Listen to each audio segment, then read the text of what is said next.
On March 11, 2011, Japan experienced one of the most devastating natural disasters in its history, the Tohoku earthquake. Measuring a staggering 9.0 on the Richter scale, this earthquake was the strongest ever recorded in Japan. It struck off the eastern coast deep under the Pacific Ocean, with the epicenter located about 70 miles east of the city of Sendai. The massive quake occurred at around 2:46 p.m. local time and lasted for several minutes, shaking the entire island of Honshu. The tremors from the earthquake were felt across the country, with buildings swaying in the capital, Tokyo, and the surrounding areas. But the earthquake wasn't just a terrifying moment for the people of Japan, it set off a chain of catastrophic events. The shaking of the earth caused enormous damage, and the ground itself was displaced. In fact, the Tohoku earthquake was so powerful that it caused the island of Honshu to shift eastward by about 8 feet. The land movement was so intense that it even affected the Earth's rotation, shortening the length of a day by a fraction of a second. The immediate destruction caused by the earthquake was overwhelming.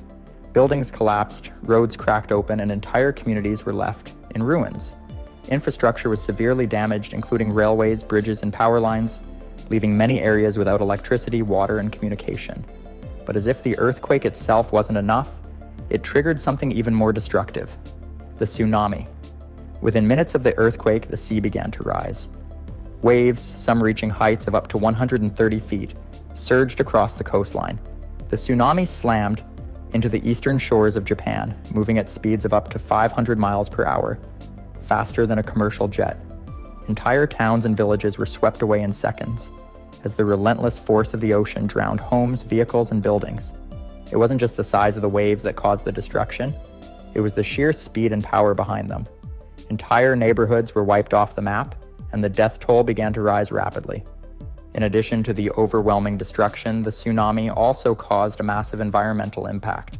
The powerful waves flooded fields, forests, and rivers, turning once thriving ecosystems into disaster zones. The aftermath left behind a landscape of devastation, and the cleanup and recovery efforts would take years. Even more alarming was the damage to the Fukushima Daiichi nuclear power plant. The tsunami crippled the facility, knocking out backup generators and leading to meltdowns in several reactors. This sparked an international nuclear crisis as the world watched in horror, unsure of how far the contamination would spread. The scale of the Tohoku earthquake and tsunami left the country reeling. It wasn't just a natural disaster, it was a life-altering event that shook the very foundation of Japan. Survivors would soon face unimaginable challenges as they dealt with the immediate aftermath. The destruction was just the beginning. The first few hours after the Tohoku earthquake were filled with chaos and confusion. As aftershocks continued to rattle the country, it quickly became clear that the scale of the destruction was far worse than anyone had anticipated. Communication lines were down, and power outages affected millions. Many people found themselves trapped under rubble, while others scrambled to find shelter and basic necessities. Rescue operations were immediately put into action, but the damage was so widespread that it was difficult to know where to start. In the hardest hit areas, such as Sendai and other towns in the northeast, entire neighborhoods had been wiped out by the tsunami. In some cases, there was nothing left but a sea of debris. Families had lost homes, loved ones, and their entire livelihoods in a matter of hours. Emergency response teams, both local and international, faced incredible challenges in trying to locate survivors, often working in unsafe and difficult conditions. The destruction of roads, bridges, and airports made it nearly impossible to reach the worst affected areas quickly, and search and rescue teams had to rely on boats and helicopters to carry out their operations. The devastation also left the Japanese government scrambling to coordinate efforts on a massive scale. Within the first day, it became clear that the damage was beyond what anyone had imagined. The focus shifted from immediate rescue to managing the crisis and beginning the recovery process. Thousands of people were displaced, living in temporary shelters, with limited access to food, water, and medical care. The government quickly declared a state of emergency and sent troops and aid workers to help with the relief efforts. Meanwhile, the tsunami's impact was still unfolding. The relentless surge of water had left thousands of people stranded, especially in coastal towns and fishing villages, where the waves had come in so fast that there was no time for evacuation. In some places, the water had pushed inland for miles, leaving behind flooded fields, destroyed homes, and overturned cars. Survivors were left to pick up the pieces of their lives, but many didn't know where to begin. The loss of life was unimaginable, and the trauma of seeing everything they knew and loved swept away was overwhelming. As the death toll continued to climb, there was a desperate need for medical care. Hospitals were inundated with injured patients, and doctors and nurses worked tirelessly. Despite the overwhelming number of casualties, many hospitals were also affected by the earthquake and tsunami, and some had to relocate or operate under extremely difficult circumstances. The shortage of medical supplies was another hurdle, with medical teams relying on emergency stockpiles and aid from the international community to treat the injured. The Fukushima Daiichi nuclear disaster was also an escalating crisis that added to the complexity of the situation. As the plant's reactors overheated, a radioactive leak began to contaminate the air, water, and soil around the facility. The government had to quickly evacuate people within a 12-mile radius of the plant, and there were growing concerns about the long-term effects of radiation exposure. The threat of contamination extended beyond Japan's borders, with neighboring countries and the global community watching closely as the situation developed. The disaster sparked a renewed debate about the safety of nuclear power and whether Japan's reliance on nuclear energy was sustainable in such a disaster-prone region. In the aftermath of the earthquake and tsunami, Japan's disaster preparedness was put to the ultimate test. The country had always been well known for its building standards and readiness for natural disasters, but this catastrophe showed that no level of preparation could fully anticipate the scale of such a destructive event. While Japan's response was swift, the scale of the disaster was so large that it overwhelmed even the best-laid plans. It was clear that the nation was going to need all the help it could get from the international community to recover. As the days turned into weeks after the Tohoku earthquake and tsunami, the challenges facing Japan only grew more complex. The immediate aftermath had seen some rescue operations begin to yield positive results, but now the focus had shifted to the long-term effects of the disaster and the grueling task of rebuilding. With over 15,000 lives lost and many more still missing, the country was beginning to grapple with the full extent of the tragedy. Whole towns had been completely wiped off the map, and the sheer scale of the damage seemed impossible to comprehend. The tsunami had swept through coastal towns with such force that entire communities were gone in an instant. In many of these places, there was nothing left but debris and wreckage, and people were left wondering how they could rebuild their lives when everything had been lost. Temporary shelters had been set up across the country, but with millions displaced, it became apparent that Japan was facing a logistical nightmare in terms of providing adequate shelter, food, water, and medical care. The number of survivors was still being assessed, and many had been forced to live in makeshift shelters, with no idea when or if they could return home. In addition to the physical destruction, the emotional toll on survivors was immeasurable. Communities were left to cope with the loss of loved ones, friends, and neighbors. For many, the trauma of the event was compounded by the uncertainty about their future. People were desperate for information about where they could go, how they could find their missing family members, and what would become of the homes and businesses that had once been their livelihoods. The recovery process was hindered by continued aftershocks and the ever-present risk of further seismic activity. Even as efforts were made to stabilize the situation and restore order, Japan's infrastructure remained under immense strain. Roads, railways, and airports had been severely damaged, making it difficult to transport aid to those in need. The logistical challenges of rebuilding were further compounded by the fact that many affected areas were in remote locations, requiring teams to work in hazardous conditions to begin the process of clearing debris and making the land safe again. Meanwhile, the Fukushima Daiichi nuclear crisis was escalating. The plant's reactors were still overheating, and the threat of a nuclear meltdown loomed large. Over the weeks that followed, the Japanese government had to continue evacuating residents from the surrounding areas as it worked to bring the reactors under control. The public's fear and uncertainty about the long-term health effects of radiation exposure was palpable, as people struggled to comprehend the full impact of the crisis. International organizations and experts closely monitored the situation as the global community watched to see if the situation could be contained. The environmental impact of the disaster was far-reaching as well. Coastal ecosystems had been decimated by the powerful waves, and the destruction of habitats had long-term consequences for marine life. In some areas, the destruction was so severe that efforts to restore the environment would take years, if not decades. The contamination of water supplies also raised concerns about the long-term health risks to both humans and wildlife. In the midst of all this destruction, the spirit of resilience and cooperation in Japan became evident. Communities that had been torn apart by the disaster began to come together to support each other. Volunteers from across the country, as well as from other nations, arrived to help with the recovery efforts. Though the task ahead seemed impossible, people were determined to rebuild and move forward. While the physical and emotional scars left by the Tohoku earthquake and tsunami would remain for years to come, Japan's strength and resolve were visible in the faces of those who were working tirelessly to help each other and rebuild their communities. The government, too, was working around the clock to address the needs of the people and coordinate efforts with international organizations. Aid was being funneled into the hardest hit areas, and as the weeks passed, there was a glimmer of hope that recovery would one day be possible, even if the road ahead was long and uncertain. Despite all the devastation, Japan's ability to unite and push forward in the face of unimaginable loss was truly remarkable. Months passed after the Tohoku earthquake and tsunami, and Japan's recovery began to take shape, though the process was slow and fraught with challenges. As the immediate crisis started to settle, the true scope of the disaster's long-term effects on the country's infrastructure, economy, and society became more apparent. Reconstruction was an overwhelming task, but the people of Japan, known for their resilience, were not backing down. The nation was determined to rise from the ashes of the catastrophe and rebuild stronger than before, but it would take time. The scale of the destruction continued to unfold as teams of engineers, construction workers, and volunteers worked tirelessly to rebuild roads, homes, schools, and businesses.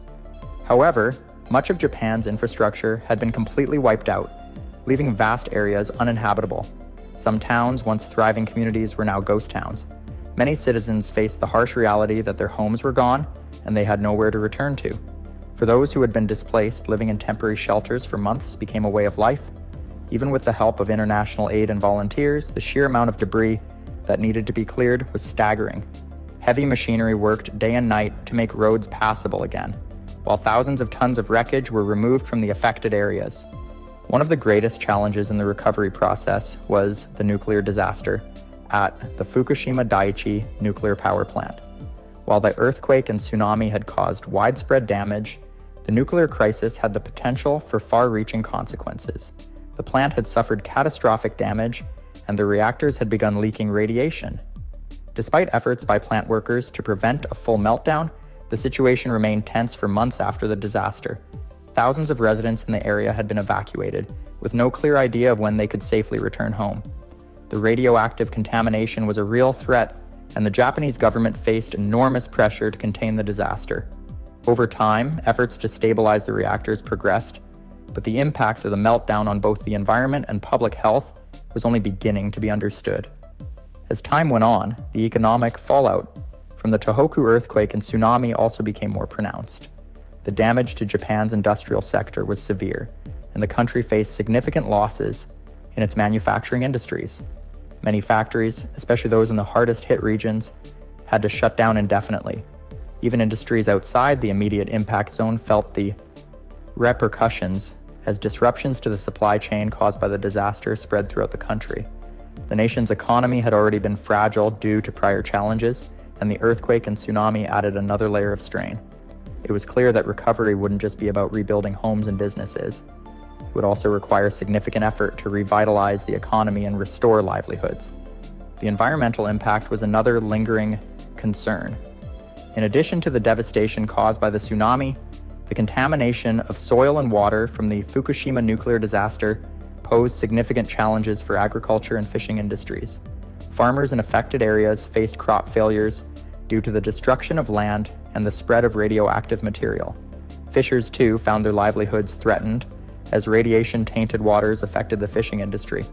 Many coastal towns had to halt their fishing activities for months, and restoring the health of marine ecosystems would take years. The environmental recovery process was a slow one, requiring efforts to clean up contaminated areas and ensure that people could return to a healthy, sustainable way of life. Though the immediate aftermath of the Tohoku earthquake and tsunami was devastating, Japan began to heal over time. The global community continued to offer support, and international organizations worked closely with the Japanese government to provide aid and expertise in the recovery efforts.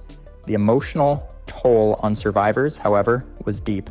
Many had lost loved ones, homes, and entire communities, and the process of healing was just beginning. Mental health support became a critical aspect of the recovery efforts, with survivors being encouraged to seek counseling and community support to cope with the trauma they had experienced.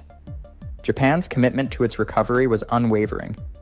Over the months, as rebuilding efforts gained momentum, the country's sense of unity and resilience became even more apparent. Communities that had once been torn apart were now coming together to support each other. Volunteers continued to arrive from across Japan and beyond, offering assistance in every form imaginable.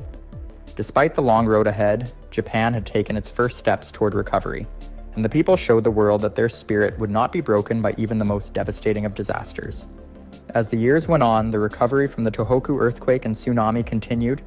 Though the scars of that fateful day would remain for a long time, the physical destruction caused by the disaster was gradually repaired. But the emotional and psychological toll it took on Japan's citizens was something that could not be rebuilt in the same way.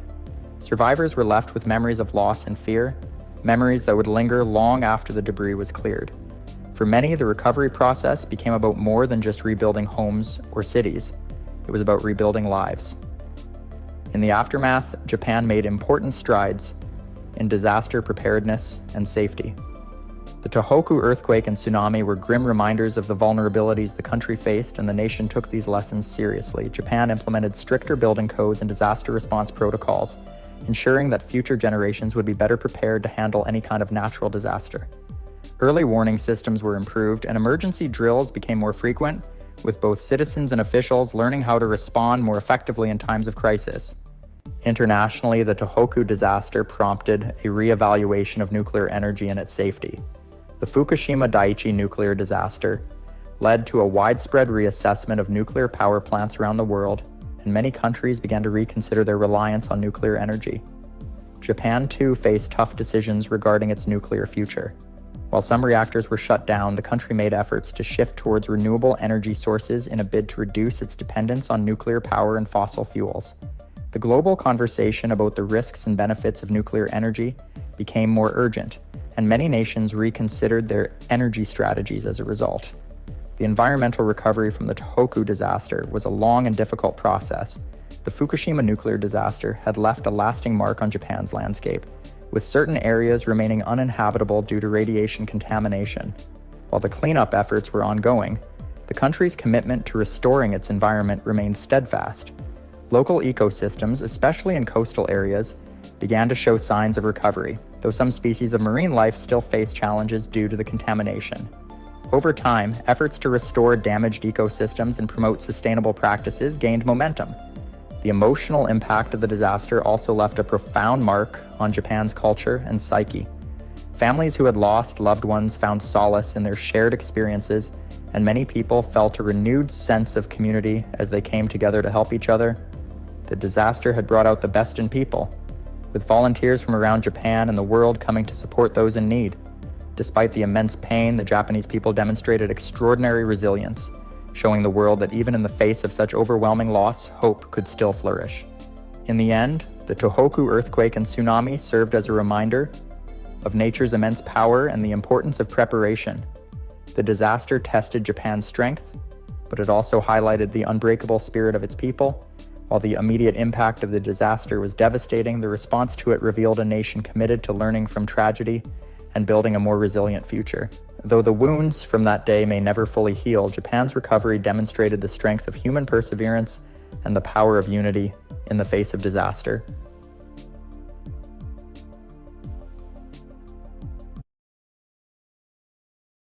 In September of 1959, one of the most devastating natural disasters in Japanese history struck the nation, Typhoon Vera.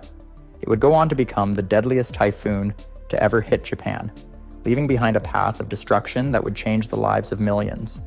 The typhoon's powerful winds, which reached speeds of up to 160 miles per hour, and relentless rainfall wreaked havoc on communities, infrastructure, and families across the country.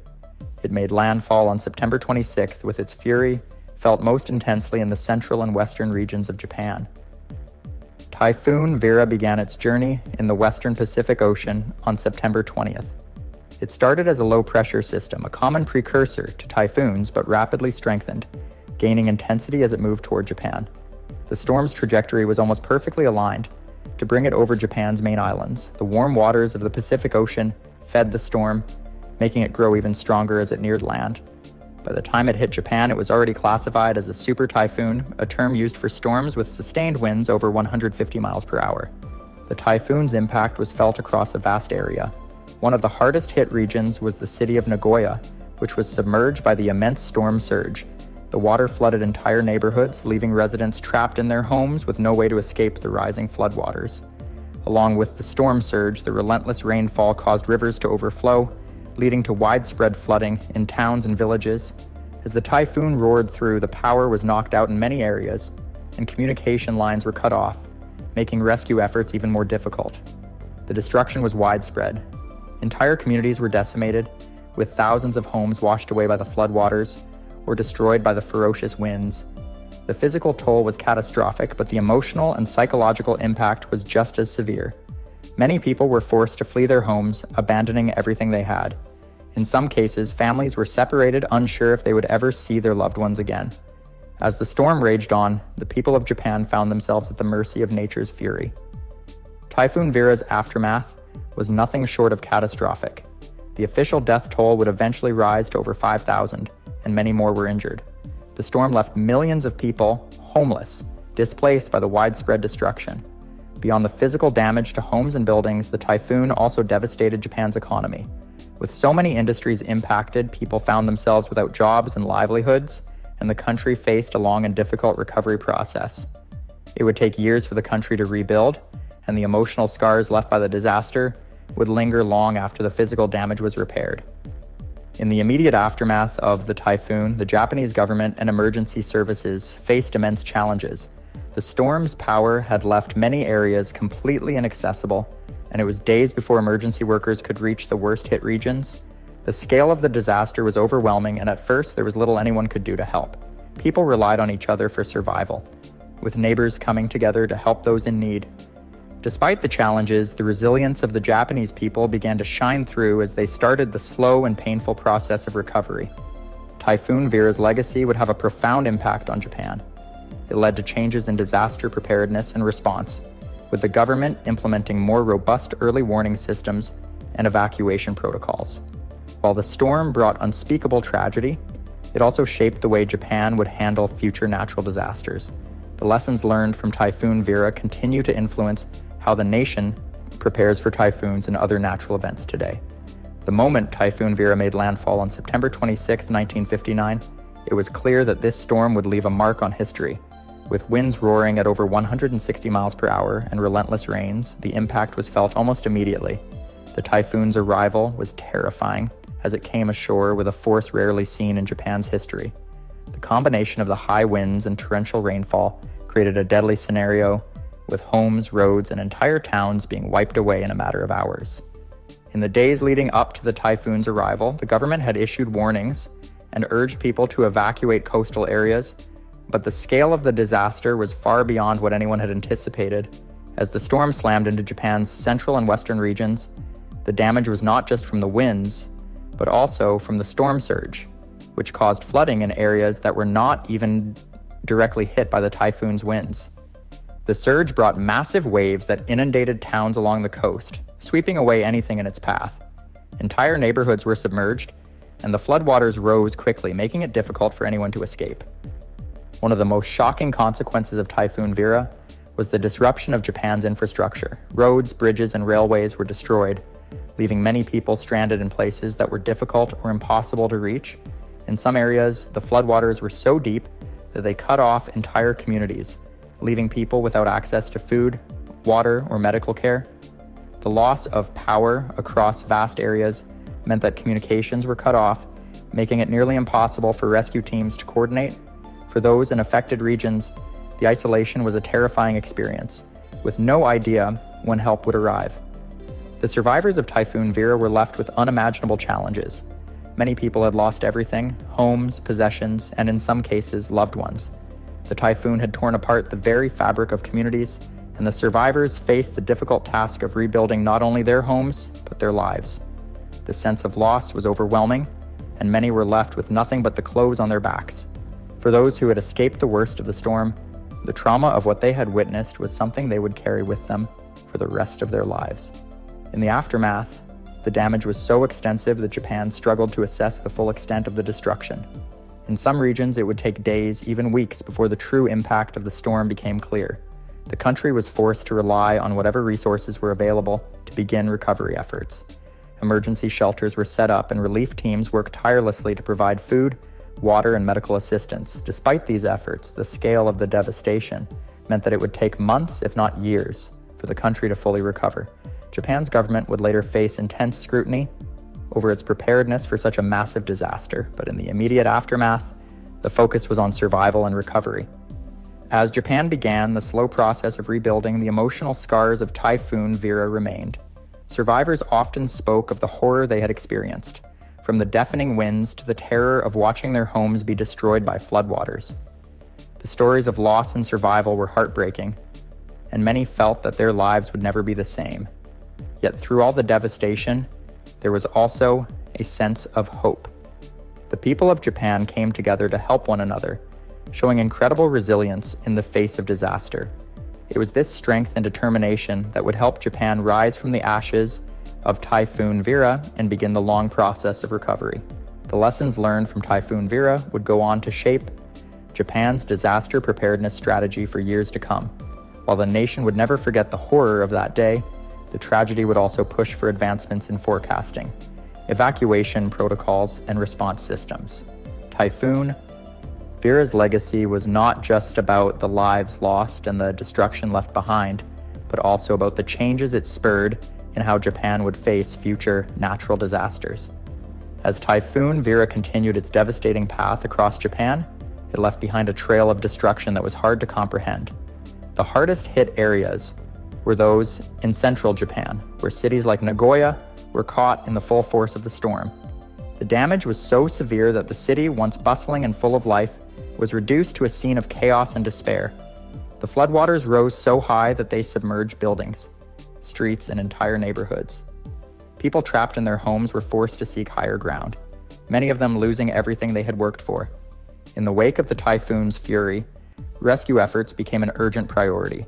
However, the damage to the infrastructure made it difficult for emergency services to reach the most affected areas.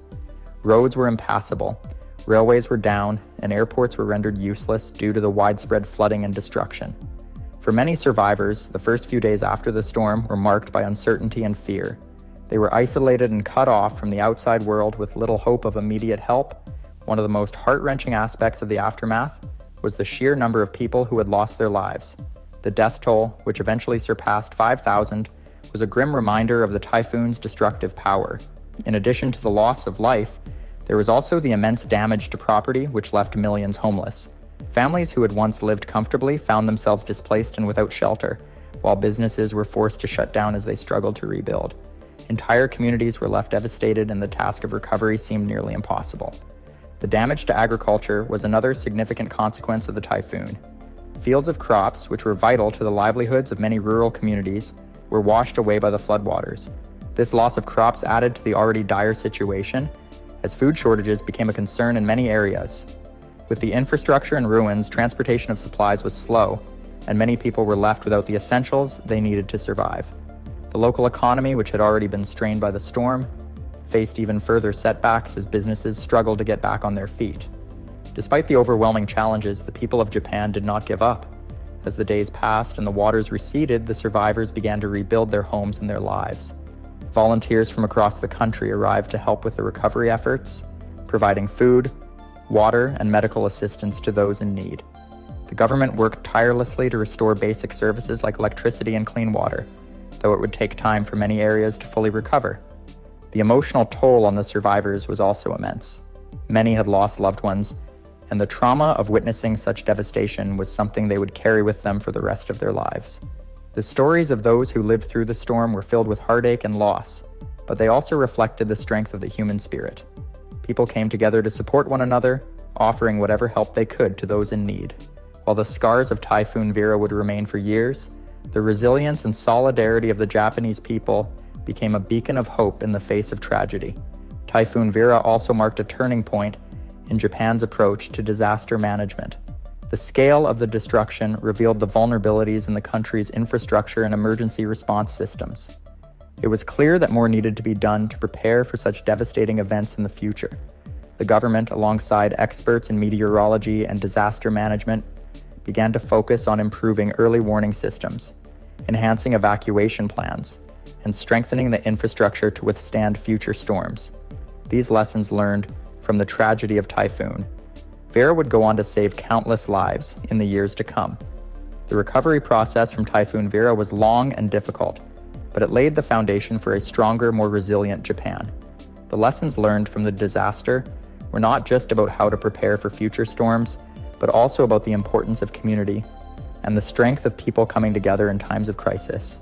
The impact of Typhoon Vera would be felt for decades, but its legacy also served as a reminder of the importance of preparedness, unity, and hope in the face of adversity.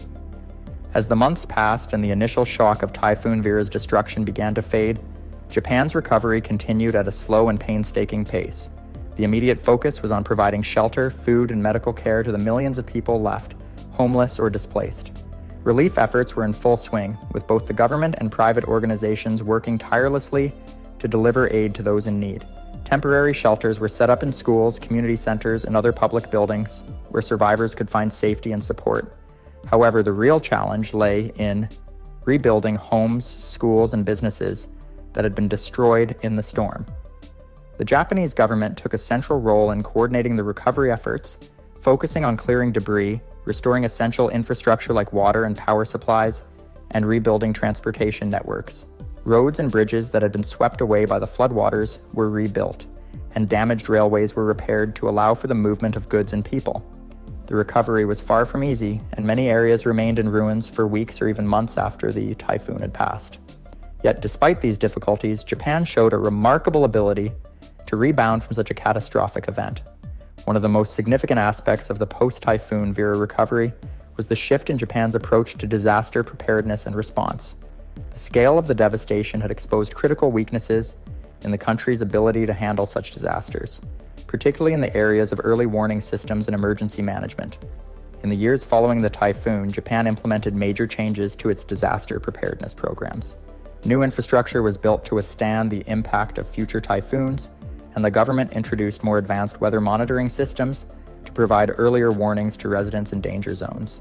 These improvements were aimed at ensuring that future storms would not have the same devastating impact. The emotional toll on the survivors of Typhoon Vera also left a lasting mark on the nation. Many people carried the trauma of losing loved ones or witnessing the destruction of their communities. However, in the face of this pain, the strength and resilience of the Japanese people shone through. Community groups, local volunteers, and national organizations came together to support those who had lost everything, offering assistance in the form of food, clothing, and financial aid. The recovery was not only a physical one, but also an emotional one, as the country worked to heal from the scars of the typhoon. In the years following the disaster, the memory of Typhoon Vera continued to shape Japan's approach to disaster management. The lessons learned from the storm became a crucial part of the country's disaster response strategies, with an emphasis on preparedness, quick response, and community support. Typhoon Vera was no longer just a tragic event in history. It was a turning point that led to significant improvements in how Japan dealt with natural disasters. The legacy of Typhoon Vera is still felt today, with the country continuing to invest in disaster resilience and risk reduction. The importance of building stronger infrastructure, improving early warning systems, and fostering a culture of preparedness became clear. The lessons from the typhoon, while painful, were transformative, shaping the way Japan faces future challenges from nature's unpredictable force.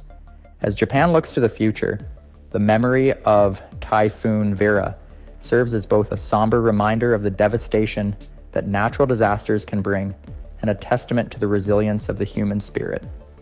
The country's ability to recover and rebuild after such a catastrophic event is a story of hope and strength in the face of overwhelming adversity. Typhoon Vera may have left behind a trail of destruction, but it also sparked a movement towards a more prepared and resilient Japan, where communities are better equipped to face the challenges of the future. The Great Hanshin earthquake, also known as the Kobe earthquake, struck Japan on January 17, 1995, with a magnitude of 6.9. It remains one of the deadliest and most devastating earthquakes in Japan's history. This earthquake hit the region around the city of Kobe, located in the Hyogo Prefecture. The earthquake's epicenter was located just off the coast, in the northern part of the Seto Inland Sea, and its impact was felt all across the region, affecting millions of people.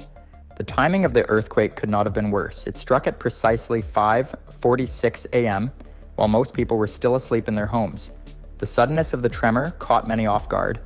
In just a few moments, the city was shaken to its core and the damage was immediate. Buildings collapsed, roads cracked, and bridges crumbled. The chaos of that morning was overwhelming, with no time for warning or preparation.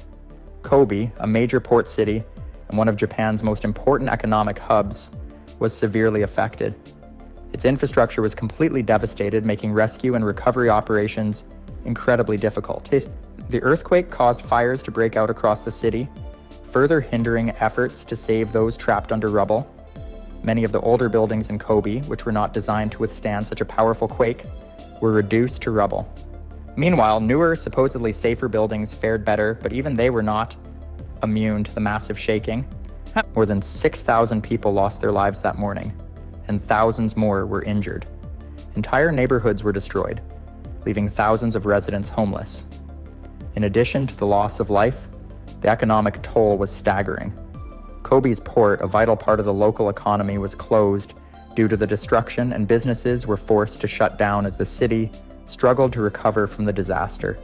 In the days and weeks following the earthquake, the scale of the disaster became clearer. The people of Kobe faced a long and grueling recovery process. Roads, bridges, and railways had been damaged beyond recognition, and the lack of communication only made it more difficult for emergency responders to reach the hardest hit areas. The rescue teams were overwhelmed, and the government was unprepared for such a large-scale disaster. In the aftermath of the earthquake, Japan began to reassess its earthquake preparedness systems. While the country had long been aware of the seismic activity in the region, the Great Hanshin earthquake exposed the limitations of Japan's infrastructure and response systems. The earthquake was a wake-up call for the nation and the world, showing just how vulnerable even the most advanced cities could be in the face of a major natural disaster. The aftermath of the Great Hanshin earthquake was a time of immense hardship for the people of Kobe and the surrounding areas. The destruction was not just physical, but emotional as well. In addition to the loss of life, the earthquake shattered the lives of countless individuals who were left without homes, businesses, or even basic services. Many survivors found themselves struggling to find food, clean water, and medical supplies as the city's infrastructure had collapsed. Hospitals, schools, and other essential buildings were either destroyed or severely damaged, making it difficult for the city to provide even the most basic services to its residents. As the days passed, the government and local authorities began to mobilize rescue and relief efforts. Emergency teams from across Japan and around the world rushed to the affected areas to search for survivors, but the scale of the disaster was so vast that it took days, even weeks, before help could reach some of the most devastated neighborhoods. The most affected areas were the older parts of the city, where buildings had not been built to withstand an earthquake of such magnitude. In these areas, entire blocks of homes and businesses were reduced to rubble, trapping people under collapsed structures. One of the major challenges was the lack of accessible roads and transportation. With bridges and highways destroyed, rescue teams had to find alternative routes to reach those in need. This slowed down efforts to rescue survivors and deliver critical aid. The scale of the damage also made it difficult for emergency teams to communicate and coordinate their efforts. For days, many parts of the city were completely cut off from the outside world. The earthquake also caused fires that ravaged large portions of the city. Many of these fires broke out in the immediate aftermath of the quake, fueled by broken gas lines and damaged electrical wiring. The fire crews were unable to reach all of the fires due to the damage to the roads and the overwhelming number of other emergencies. As a result, entire neighborhoods burned for hours, adding to the destruction and further complicating the recovery efforts. In addition to the physical damage, the psychological toll on the survivors was immense. Many had lost loved ones, their homes, and their livelihoods. The trauma of experiencing the earthquake and its aftermath lingered for years, with many people struggling with feelings of grief, anxiety, and fear. In the days and weeks that followed, support services began to be set up to help the survivors cope with the emotional and psychological effects of the disaster. As the immediate shock of the earthquake began to wear off, the long-term impact on Kobe and the surrounding areas became clearer. The damage was not just to the buildings and infrastructure, but to the very heart of the city. Kobe's economy, which had relied heavily on its port and industrial sectors, was devastated. Many businesses were forced to close and unemployment rates soared. The city's economy would take years to fully recover, and the effects of the earthquake were felt across the entire country. The earthquake also raised important questions about the way Japan and other countries approach disaster preparedness. The devastation caused by the Great Hanshin earthquake highlighted the need for more resilient infrastructure, better communication systems, and more efficient disaster response plans. Japan, known for its advanced technology and infrastructure, found itself overwhelmed by the sheer scale of the disaster, prompting a nationwide reevaluation of how to prepare for future earthquakes and other natural disasters. In the wake of the tragedy, Japan committed to rebuilding and improving its disaster preparedness systems. The lessons learned from the Great Hanshin earthquake led to changes in building codes, emergency response procedures, and public education about earthquake safety.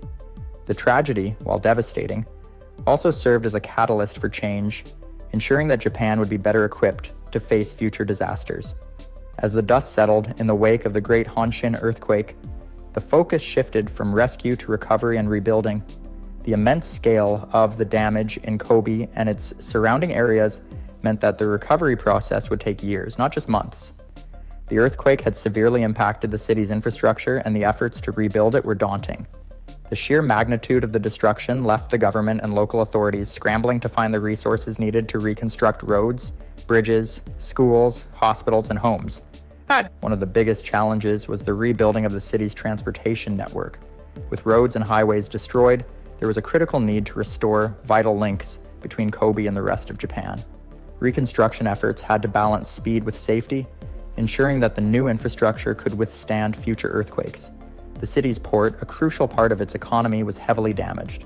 With Kobe being one of Japan's busiest ports, the closure of the port for months created a ripple effect throughout the country, impacting trade and supply chains. The task of restoring the port to full capacity was a monumental one, requiring new facilities and the relocation of cargo operations to other areas until the port was fully rebuilt. During the reconstruction, the focus was also on strengthening the city's infrastructure to ensure it would be better prepared for future earthquakes. Japan's government introduced stricter building codes and regulations, demanding that new construction projects and repairs be more resilient to seismic activity. This involved using advanced engineering techniques to reinforce buildings and structures, incorporating new materials that could absorb shock and prevent collapse. Many buildings that were originally constructed with insufficient earthquake-resistant designs were retrofitted to meet these new standards. The goal was to make Kobe and other cities more resilient to earthquakes, reducing the loss of life and property in future events. As rebuilding efforts continued, the emotional and psychological recovery was just as critical.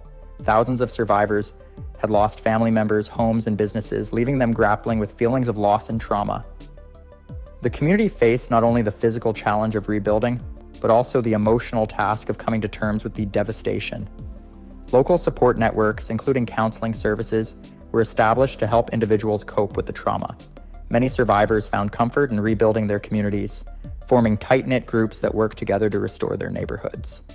This sense of unity and collective strength became a cornerstone of the recovery process. The Great Hanshin earthquake also prompted the Japanese government and experts to reevaluate their disaster preparedness systems.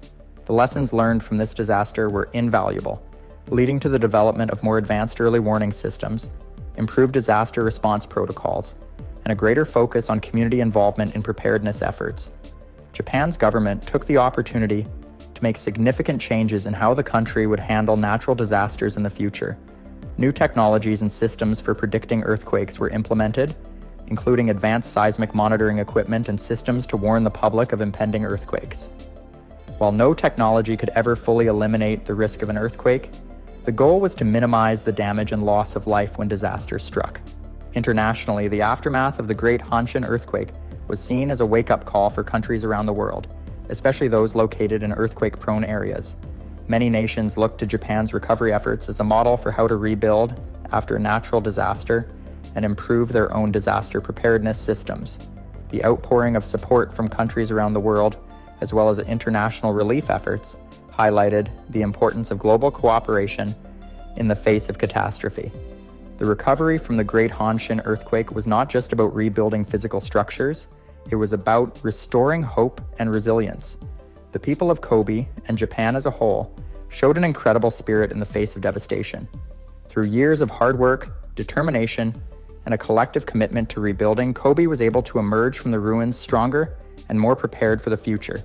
The earthquake, while tragic, ultimately led to profound changes that shaped Japan's approach to disaster preparedness and recovery, making the country better equipped to face the challenges posed by natural disasters in the years to come. In the years following the Great Hanshin earthquake, the long and difficult process of rebuilding continued to unfold, but the impact of the disaster lingered in ways that went beyond physical structures. The trauma experienced by the people of Kobe and the surrounding areas, as well as the lessons learned during the recovery, reshaped not only the city but Japan as a whole. The earthquake served as a catalyst for significant changes in disaster preparedness, urban planning, and the way the country viewed its vulnerability to natural disasters. One of the major shifts that occurred after the earthquake was a more community-centered approach to disaster preparedness.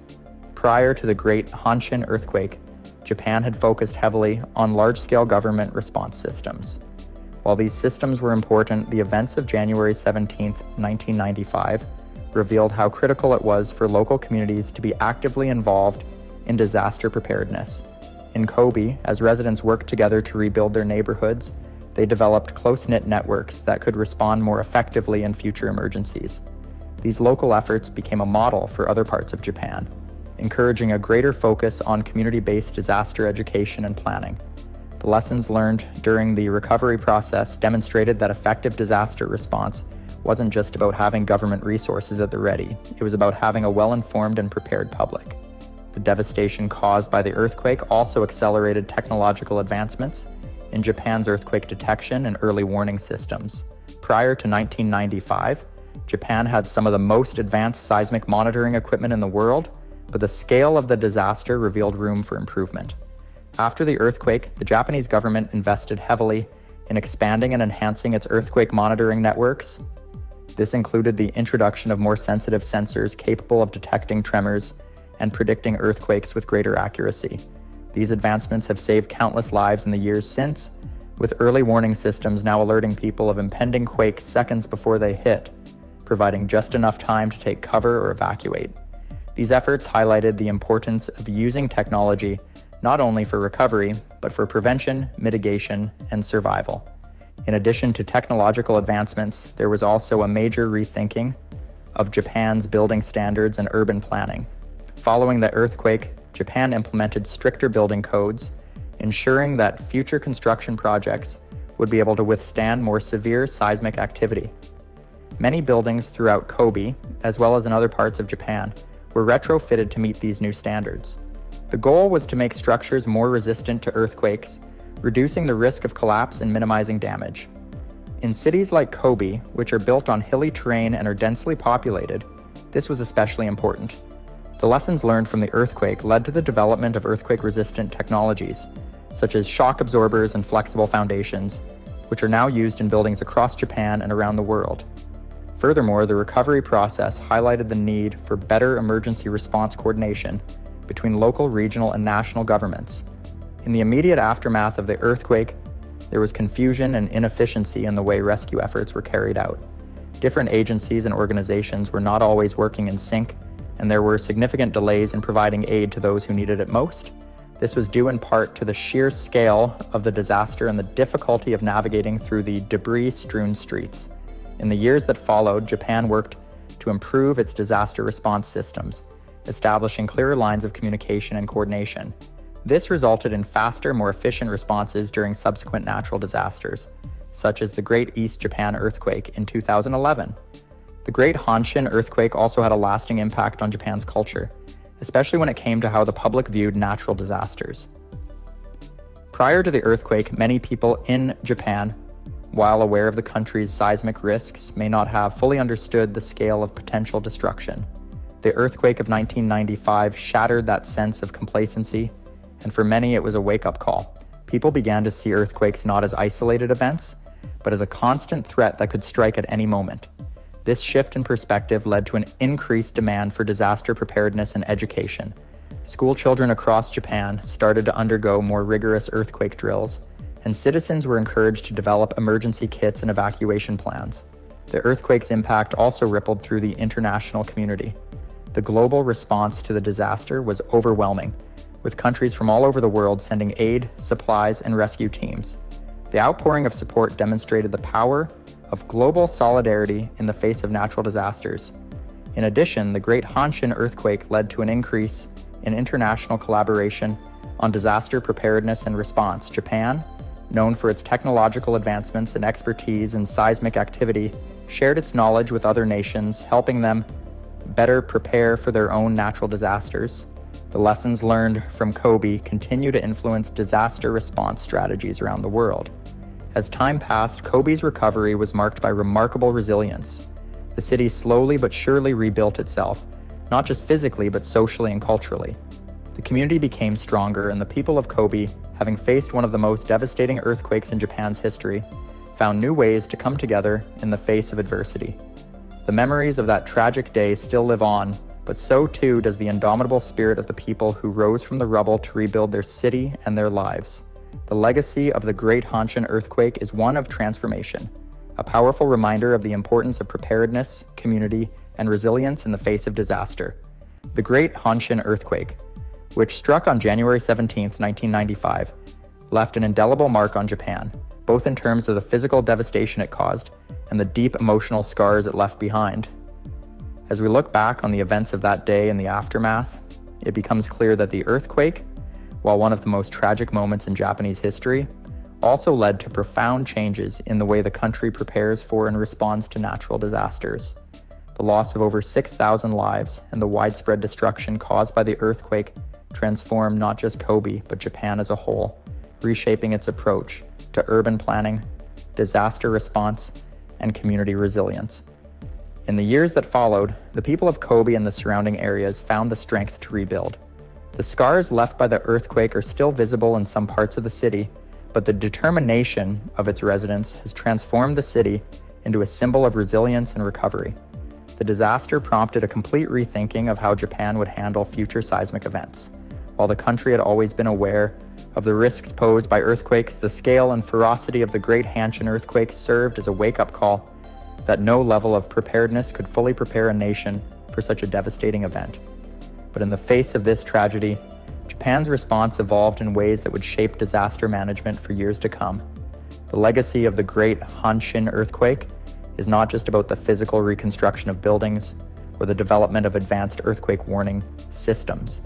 It's about the lessons learned from the disaster and the ways in which those lessons have shaped the culture of preparedness and the collective memory of the nation. In many ways, the earthquake brought Japan closer together, uniting its citizens in a shared commitment to ensuring that future generations would be better prepared to face the challenges of living in one of the most seismically active regions of the world. It also served as a powerful reminder of the unpredictability of nature and the need for constant vigilance and preparation.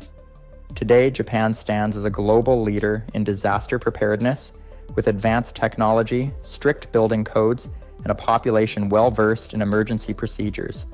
The Great Hanshin earthquake played a crucial role in shaping this preparedness culture, with its lessons influencing not only Japan's approach to earthquakes, but also its response to other natural disasters. The resilience demonstrated by the people of Kobe has become a beacon of hope for other regions affected by similar catastrophes, offering a model for how communities can recover and rebuild in the face of unimaginable loss.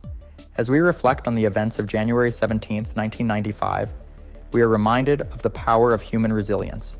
The tragedy of the Great Hanshin earthquake may have caused immense pain and suffering, but it also highlighted the strength of the human spirit.